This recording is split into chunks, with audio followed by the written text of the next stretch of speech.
você vai acabar sozinho, e tudo por conta do seu ego.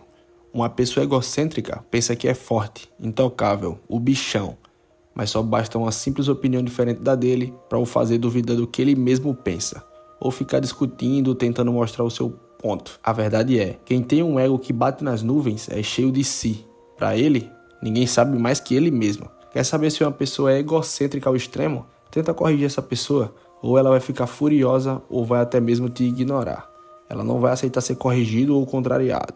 No pior dos casos, pode até querer te agredir. Um dos melhores exemplos que eu posso usar é quando eu servia Forças Armadas. E inegavelmente esse tipo de ambiente tem excesso de ego. É uma coisa fora do comum. Existe uma coisa nas Forças Armadas que mesmo você e mais 130 cabeças sejam novatos, a hierarquia nas Forças Armadas tem que ter. E ela acontece por idade. E você sabe como é o ser humano.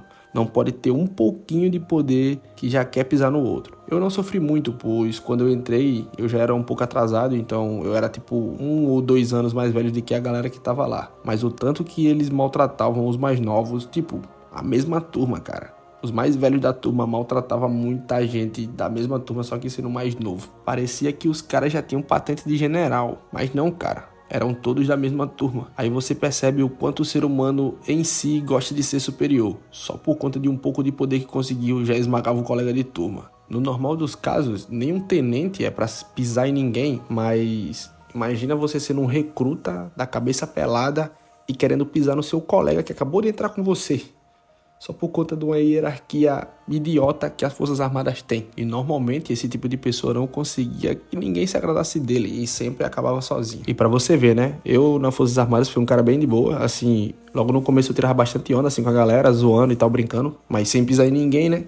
Até hoje eu tenho muito amigo da Força Armada. Tipo, não amigo, mas tem alguns colegas. E tinha uns caras lá, mano, que eram literalmente esses caras aí que eu tô falando, que tinha ego ao extremo, sendo que não era nada dentro do quartel, que simplesmente não conseguiu amigo nenhum, andava sozinho e tal, todo cheio de problema. Agora eu vou citar um exemplo meio que até um pouco delicado, mas é uma coisa que é comum de acontecer, mas não era pra ser. O namoro, todo mundo sabe que não é tão fácil, que nem muita gente mostra. Duas cabeças diferentes convivendo uma boa parte do tempo juntos. E uma coisa que é pra funcionar muito bem dentro da relação é o tal do braço a torcer. Tanto o homem quanto a mulher tem que dar o braço a torcer em alguma hora na relação. Mas às vezes um ou outro mostra um tipo de resistência. Só quer sair pra comer o que eu quero, assistir o que eu quero, ou fazer alguma coisa que eu quero. Tá vendo o ego em eu? Isso acaba destruindo os relacionamentos hoje em dia, na verdade, né? Eu não falo nem tanto só de relacionamento de homem com mulher, namorado, esposa e marido. Eu falo também em amigos. Tipo, tem muito amigo que os caras são muito parceiros, ou duas mulheres, ou vice-versa, não sei. E o tanto que o eu deles se sobressai na amizade e acaba até que afastando um do outro. E acabam os dois se separando, a amizade por conta de uma coisa, entre aspas, besta, que poderia ser resolvido tranquilamente. Mas o ego inflado tá ali no meio, fazendo essa barreira. Agora voltando mais pro papo do namoro mesmo, acontece às vezes no namoro que o parceiro fala algo que tá machucando ele dentro da relação. Mas adivinha? Você recebe uma frase desse tipo aqui, abre aspas. Você só me cobra, que coisa chata, fecha aspas. E no final não resolve nada. E se brincar, você ainda sai como um errado. Uma coisa que era pra ser resolvida na conversa e depois ter um pedido de perdão, acabou ali, em um ego inflado e que com o tempo vai deixar essa pessoa do ego sozinha. Agora vamos para outro cenário. Típica empresa em que você trabalha, você até tem ideias boas para melhorar os processos, que você faz todo santo dia, mas por conta de um simples fato de você ser um funcionário, a melhoria não vai para frente. Um amigo um dia me disse assim, abre aspas, cara, eu vejo todos os dias coisas que podem ser melhoradas no setor que eu trabalho, fecha aspas. Mas adivinha, nunca que a ideia do minúsculo funcionário vai entrar na cabeça do patrão. Até porque, para o patrão, ele que sabe tudo. E o patrão ainda vai dizer assim, se você tem todas essas ideias, guarde elas para quando você abrir sua própria empresa. Olha só que frase diabólica. Óbvio que o seu patrão não vai aceitar sua opinião. Não veio dele, ele vai se sentir menosprezado pela própria equipe que ele tem.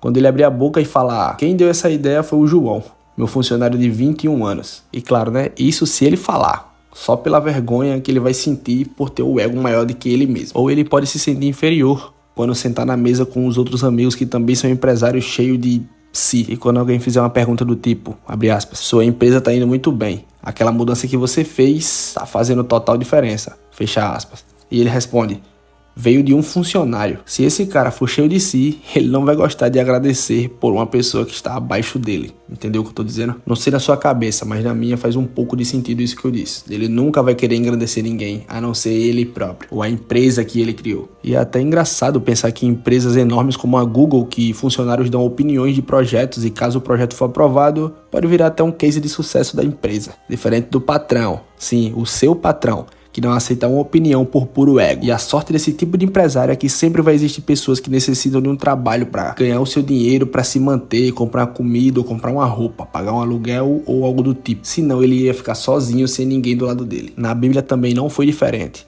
Na época, o povo de Israel queria muito um rei. Deus deu a permissão que o rei fosse o Saul.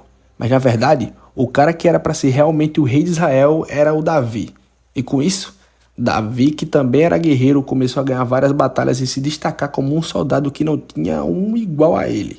E Saul, mesmo sendo um guerreiro também, e rei ainda mais, sentiu uma inferioridade para cima de Davi. Agora adivinha por quê? Pelo simples fato de Davi saber comandar muito bem suas tropas de batalha e ser um aclamado guerreiro pela nação de Israel. E mesmo sem ninguém pedir um novo rei, o Saul já sentiu seu ego ferido, sentiu que estava ficando abaixo no reconhecimento. E no final, você deve saber o que aconteceu. Davi se tornou o rei e ainda era um homem segundo o coração de Deus. Então tinha muitos atributos que o Saul naquele momento tinha deixado de ter ou talvez nunca tenha tido. E sim, claro, antes do Davi ser muito aclamado, ainda teve a história dos gigantes, que quem derrotou foi quem? Sim, Davi, quando era apenas um garoto, não ainda um cara absurdamente experiente em batalhas. E adivinha quem era o rei na época do gigante? Sim, o Saul.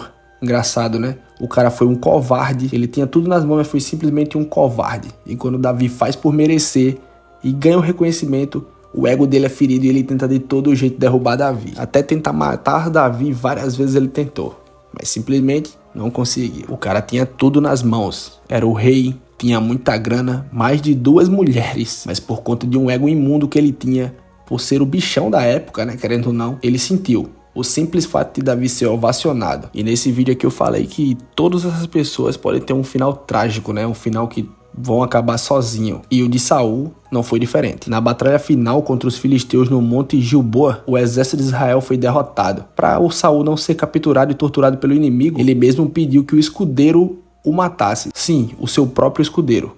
Como o rapaz recusou por medo, Saul se jogou-se sobre a própria espada e morreu. Um pouco até pesado isso, né? Mas ele acabou sozinho e tendo uma morte bem tosca para quem era o rei de Israel. Saul poderia apenas ser um cara mais humilde e reconhecer o que Davi estava se tornando. Mas não, ele preferiu ficar na eterna defensiva, para no final ser lembrado como um dos piores finais de um reinado. E não confunda, ego não é necessariamente ruim. Você tem que se valorizar, mas tem que ser ego na dose certa e não de forma desnecessária. Exemplo, uma mulher pode receber cantadas toda hora em todo canto. Ela se sente valorizada e com o queixo lá em cima, mas no exato momento que ela dá em cima de um cara que rejeita ela, o mundo dela desmorona de uma forma absurda. É capaz dela te xingar só por conta do ego. Nunca tinha recebido um fora na vida, então para aquele primeiro não, foi um negócio que não tava na realidade dela, tá entendendo? E quando ela não aceita esse não, é simplesmente ego. E eu acho que eu já falei ego nesse vídeo aqui umas, 50 vezes.